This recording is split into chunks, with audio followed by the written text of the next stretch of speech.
play, so I can't wait to watch it. But what does it mean for you to be playing here on your home turf?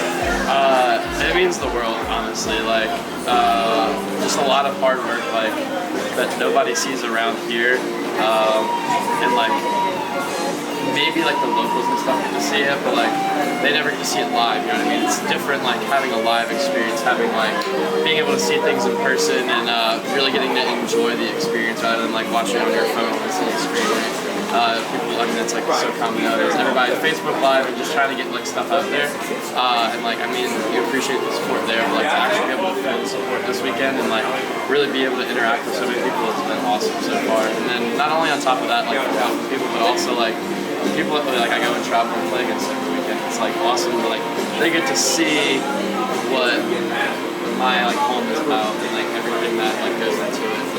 Just like how everybody is able to enjoy like the experience of the world. It's like it means a lot to me. You guys have an incredible community. Like I was saying, everybody here has eye contact, smiling. So yeah, where I grew up playing. When I was 13, it's the first complex I ever played at, and just kind of hopping around complexes around Louisiana, just playing as much as I can from there on out. So how'd you get the bug? So when I was 13, my mom and dad played in these leagues here, lower courts, whatever, just kind of having fun with their friends. And then one night they needed a sub. I was always out here already, and so after begging endless times, and finally they could not find a sub, I was able to get on the court with them, and that's just kind of grew from there. I mean, I feel like a lot of people have that like similar experience. They only have to play once and they're caught, they're hooked. It's just that one like initial like reaction, and so it's the same thing for me. I'd always played sports when I grew up, but like I never really felt like that passion until I started playing volleyball. Tell me a little bit about the company that you started. So Blue Nose Beach, got it on right now. Basically started out of necessity at first. Needed some sunscreen because my nose just always get fried, and like I was tired of it. I was like, so I'm gonna go get some zinc oxide sunscreen. Bought it off the internet, and this company Zinca actually like had like multicolored ones. I was thinking, I was like, I'm gonna have this white nose, like super plain, super boring. But fortunately, Zinca has like 20-something different colors. They have one that matches my hat that I'd already worn before, so kind of worked super well together, and needed some extra income. I mean, obviously, most volleyball players, when they first started out, looking for that extra source of income, whatever, just something here and there to get you going and keep you playing as much as you can.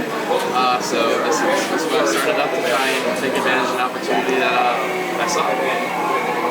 Well, and I love, one of the things I love to do is connect stories and companies, because beach volleyball is like people play it, people love the game, right? We all have to find ways to support ourselves so we can keep growing this game, right? So seeing someone your age be that entrepreneurial and inventive is really super inspiring. So tell me a little bit about your partnership this weekend. So I've been playing with Logan Weber recently. I think we've been probably playing about 6 months together now. He's a big guy, so 6'9". It's been nice to play behind so far. I used to be a blocker and then started playing with him, and that's the first time I've ever like practiced defense, done anything defense in my life. So 6 months into that, it's been like a really cool learning experience. Definitely a big learning curve. So not the easiest transitions at times. Definitely a bit frustrating, but it's been fun, and just getting to learn a new aspect of the game. I feel like I've been really like getting a full experience now, like really starting to understand the game at a different level since this transition. So it's been awesome. What advice would you give to as a player who are just starting out that might be frustrated? You know, so I was kind of a late bloomer growing up. Didn't like really grow or get physical until a certain age. I think the biggest thing for kids at this age, and like as a coach, like one of the things I like really want to try to make sure of the thing is just make sure you like love the game. Don't put too much pressure on yourself. I mean, you've got this your entire life to play. I mean, you see people like they have the dinosaur, where like you have like guys that are like 70 and 80 playing, right? So that's the super awesome part about the sport. There's not really a time limit. So don't be frustrated that like you're not where you want to be when you're 14.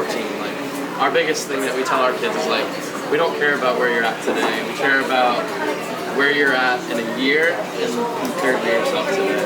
We don't compare yourself to anybody else except for yourself in the past. And so I think that's the biggest thing. As long as you're growing, as long as you're getting better, that's the main thing, especially at that age. Yeah, that's such good advice. What is the best thing you think a partner can hold with your team to elevate their game? The best thing, I think it's kind of different based on who you're playing with because everybody has really different personalities. And this is something we talk about with my coach a lot because we're really big into like the mental part of the game and elevating your partner's play. Really trying to make your partner the best person they can be. And so it depends on the partner, I think. Some people like me to get really loud, really like obnoxious and like hype for them. Some people like to stay a little bit more calm. They want to stay a little bit more in like that calm, smooth rhythm. So I think it just depends on who you're playing with. And find out what your partner likes, what really makes your partner feel like alive inside, if that makes sense. And like they're really enjoying themselves, they're in that kind of like flow state out there. They're not like worried about what you're thinking. I think that's a huge thing. As long as you think like they know that you have their back no matter what, however you can make them feel that is the most important part. Thank you so much for having us out here. This is so incredible. I can't wait to watch it this weekend. Best of luck. Thank you. I'm excited. I'm excited that there's y'all here. This is so cool. I can't stop smiling. I keep going up to the people that we've been trying so hard to make something big happen here for a while, and to be able to finally be able to see it in action is so incredible.